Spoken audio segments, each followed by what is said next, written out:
अस्सलामुअलैकुम borderline fact से मैं हूं उमैस मुनीर। आपको हमारे इस चैनल पर खुशामदीद। नाज़रीन, दुबई से एक बहुत बड़ी खबर सामने आ रही है। भारत का वो जंगी तैयारा जो कि भारत ने पाकिस्तान के JF-17 थंडर के मुकाबले में दुबई एयर शो में भेजा था, वो गिरकर तबाह हो चुका है। ना सिर्फ वो जहाज गिरा है बल्कि उसके अंदर मौजूद जो भारत का एक पायलट था वो भी हलाक हो चुका है। ये एक हफ्ते के अंदर भारत का चौथा तैयारा है जो कि खुद ही इन्होंने गिराकर तबाह कर लिया है और इंतहाई शर्मिंदगी जो कि दुबई के अंदर इनको उठाना पड़ी है, क्योंकि ये उस वक्त में गिरा है जब ये अपना जो मुजाहिरा है वो करके दिखा रहा था, जो कि अपना एरोबेटिक जो डिस्प्ले होता है वो करके दिखा रहा था। मतलब एक होता है स्टैटिक डिस्प्ले जिसके अंदर तमाम तर मुमालिक अपने अपने जो तैयारे हैं वो खड़े कर देते हैं, स्टैटिकली वो खड़े होते हैं और जो देखने वाले हैं शायकीन है वो आकर उनको क्लोजली मॉनिटर करते हैं, देखते हैं कि आखिर ये क्या चीज़ जो है वो किसी भी मुल्क ने तैयार कर रखी है। तो ऐसे पाकिस्तान ने भी अपना JF-17 थंडर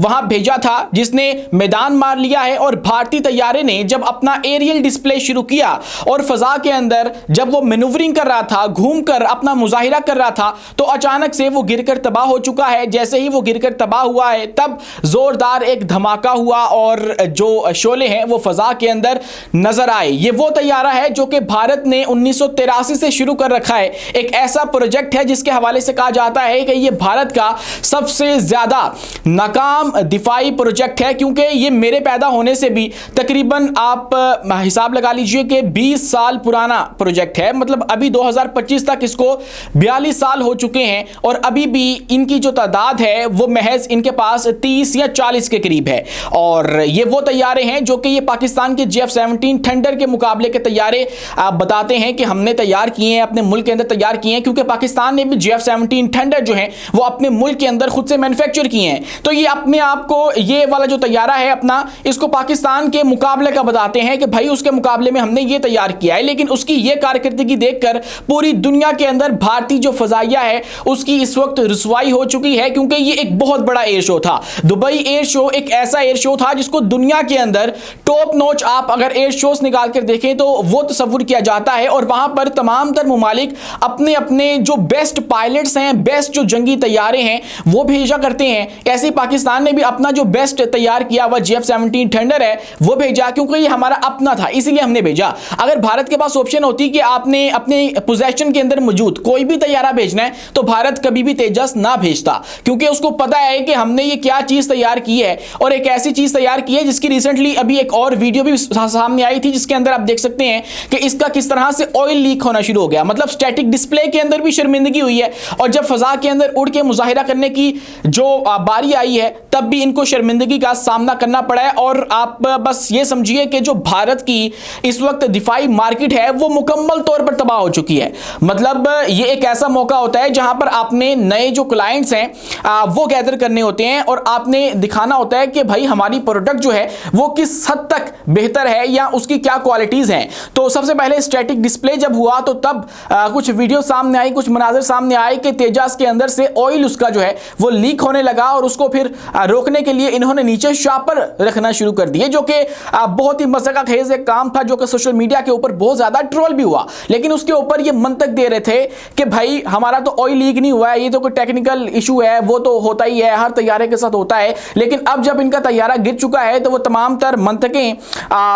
जो ये दे रहे थे वो भी नाकाम हो चुकी हैं। और अब की बार इस तैयारे के गिरने की जो वजह बताई जा रही है वो ये बताई जा रही है कि इसका जो पायलट है ये उसकी नाअहली थी। दरअसल हुआ ये कि जब ये मैनूवरिंग कर रहा था तो तब ये जो जमीन है, ग्राउंड है, उसके इंतहाई पास चला गया और जब ये उसके पास चला गया तो तब इसने उसके जो अल्टीट्यूड है उसका अंदाजा सही से नहीं लगाया और जब अल्टीट्यूड का, उसकी ऊंचाई का अंदाजा सही से नहीं लगा सका ये, तो फिर हुआ ये कि ये जब पुल अप करना था, ग्राउंड से ऊपर को जाना था, ये वो टाइमली नहीं कर सका है और जिसकी वजह से ये जमीन पर जा लगा है। और जैसे ये लगा वहां से फिर मुजाहिरीन को जो है वो खाली करवा लिया गया सारा एरिया और वहां से मुजाहिरीन को जाने को कहा गया। और एक बहुत बड़ा हादसा है जो कि भारतीय फजाइया के साथ पेश आया है। और इससे पहले आपको याद होगा 14 तारीख को इसी महीने की एक और हादसा चेन्नई के अंदर भी हुआ था, जहां पे इनके अपने ही 3 तैयारे ट्रेनिंग करते हुए आपस में टकरा गए थे और वो भी इनके पायलट्स की नाअहली थी। लेकिन अब देखिए कि 42 साल एक पुराना प्रोजेक्ट है और वो इस काबिल नहीं है, मतलब जंग में तो वो बिल्कुल नहीं आ सकता। अगर बात की जाए पाकिस्तान और भारत की जंग की तो उसके अंदर ये उसको बिल्कुल भी प्रेजेंट नहीं कर सकते हैं। पाकिस्तान ने अपने J-17 थंडर से इनके ऊपर स्ट्राइक्स की क्योंकि हमारी जो प्रोडक्ट है वो इस काबिल है कि हम लोग उसका इस्तेमाल कर सकते हैं, लेकिन इनका जो तेजस है वो इस काबिल नहीं है कि वो पाकिस्तान के साथ जंग में हिस्सा ले सके। तो ऐसे ही जब ये एयर शो होते हैं तो वो उसमें भी नाकाम हो चुका है। और पाकिस्तान का जो J-17 थंडर है उसने किस तरह से कामयाबियां हासिल की हैं वो आगे चल के आपको बताऊंगा। लेकिन अगर हम तेजस की बात करें तो इसके ऊपर तकरीबन 50,000 करोड़ से भी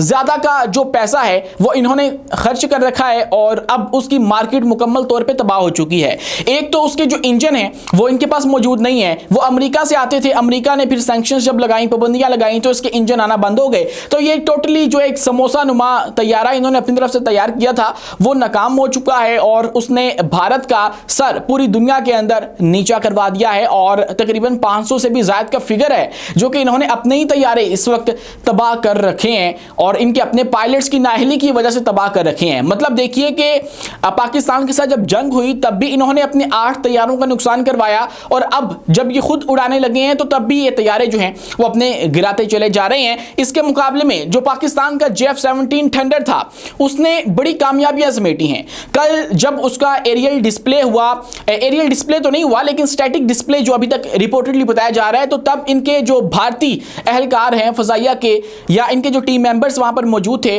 वो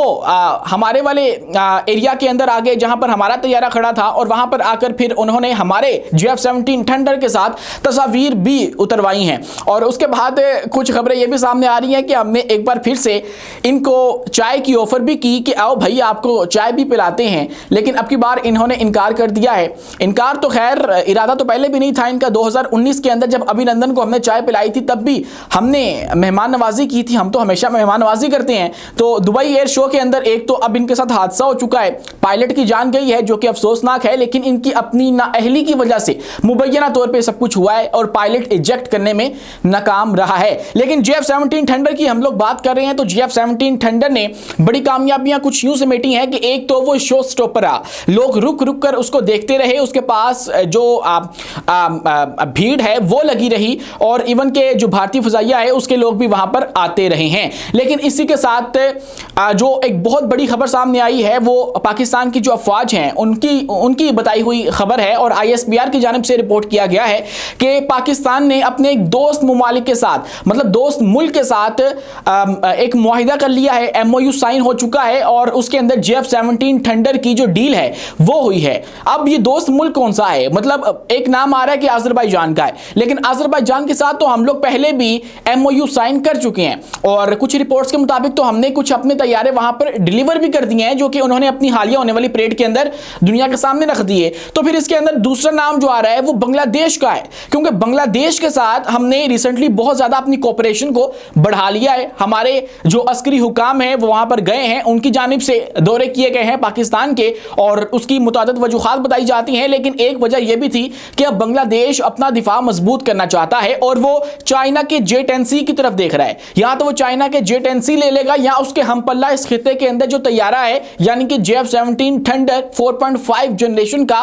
वो ले लेगा। और पाकिस्तान के साथ उसका जो ताल्लुक है इस वक्त वो किस तरह का है वो आप सभी को हम लोग बता चुके हैं। तो ऐसे में बताया जा रहा है कि बांग्लादेश को मुमकिन तौर पे पाकिस्तान ने ये तैयारे जो है वो सेल करने का मुआहिदा कर लिया है और दुबई एयर शो के अंदर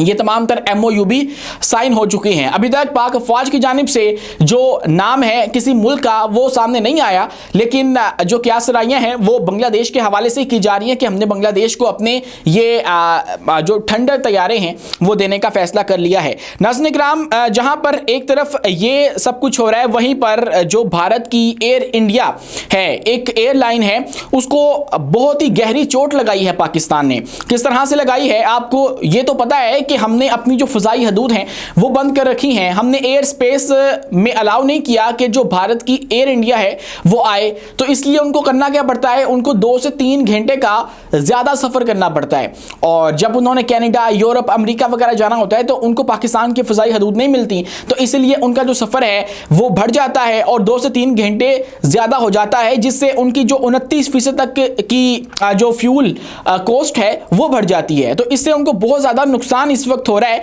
और यह बताया जा रहा है कि सालाना $455 मिलियन का नुकसान है जो कि भारत की एयरलाइन एयर इंडिया को पाकिस्तान की फ़िज़ाई हदूद बंद करने की वजह से उठाना पड़ रहा है। और इससे पहले 2024 और 25 का जो माली साल होता है या फिर गालबन जो साल था उसके अंदर इनको टोटल $439 मिलियन से भी जो है वो नुकसान हुआ था उसका। लेकिन अब जो नुकसान पाकिस्तान की वजह से हो रहा है वो उससे भी कहीं ज़्यादा है। तो इसलिए उनको ये बात बहुत ज़्यादा जो है वो दर्द कर रही है और वो अपनी हुकूमत से मुतालबा कर रहे हैं कि भाई आप लोग एक तो हमें सब्सिडी दो और दूसरा क्या करो, आप लोग हमें चाइना का रास्ता दो। चाइना से हम लोग जो सिंकियांग वाला इलाका है वहां से हम लोग उड़ के जाना चाहते हैं और चाइना से आप लोग बात करो और चाइना से ये तमाम तर इलाका जो है वो हमें लेकर दो। यहाँ पे हमने अपना रूट एक जो है वो बनाना है और ये इलाका जो है चाइना का सिंकियांग वाला जहां पर बताया जा रहा है कि जो होटान एयर कॉरिडोर है एक वो मौजूद है, उसको इस्तेमाल करने की कोशिश इस वक्त की जा रही है जो कि चाइना मुमकिन तौर पे नहीं इनको अलाउ करेगा क्योंकि ये इलाका चाइना का एक फौजी इलाका तस्वुर किया जाता है और इलाका सख्त मिलिट्री कंट्रोल के अंदर भी है। हंगामी लैंडिंग के लिए मुनासिब एयरपोर्ट्स भी मौजूद नहीं है। इलाके में बुलंदी 6100 मीटर से जायद है और ये पहाड़ है वहां पर, बेसिकली उसके ऊपर की जो बुलंदी है ये वो बुलंदी है और नतीजा इसका ये निकल सकता है कि चीन की जानिब से इजाज़त मिलने के इम्कानात जो हैं वो इंतहाई कम हैं, तो वो इनको अलाउ नहीं करेंगे। मतलब कोई रीज़न नहीं है उनके पास। लेकिन ये जो एयर इंडिया है वो पहले ही स्ट्रगल कर रही है, मतलब उनकी अपनी जो फ्लाइट रिसेंटली गिरी है अपने ही इनके अहमदाबाद के अंदर, उसके बाद उसकी जो क्रेडिबिलिटी है वो भी स्टेक के ऊपर है। तो अब वो उससे रिकवर करें या फिर वो ये सारे मामला देखें, इखराजात देखें। तो उन्होंने अपनी गवर्नमेंट से कहा है कि भाई हमें या तो ये रास्ता लेकर दो और दूसरा हमें सब्सिडी भी दो और फिर ही जो है वो हम लोग ऑपरेट कर पाएंगे। क्योंकि जब गवर्नमेंट ने ये एयरलाइन इनके एक बिजनेस ग्रुप को बेची थी तो उन्होंने कहा था कि हम लोग आपको तहफ़्फ़ुज़ देंगे, लेकिन अब वो तहफ़्फ़ुज़ मांग रहे हैं। तो देखना ही होगा क्या जो भारतीय गवर्नमेंट है वो चाइना से राब्ता करेगी कि आप लोग हमारी एयर इंडिया को अपना एक रास्ता दे दो, वो इलाके का रास्ता जो कि उनके लिए इंतहाई इंपॉर्टेंट है। इतना इंपॉर्टेंट कि जो ट्रंप हैं उन्होंने भी कहा था कि सिंकियांग वाला जो इलाका है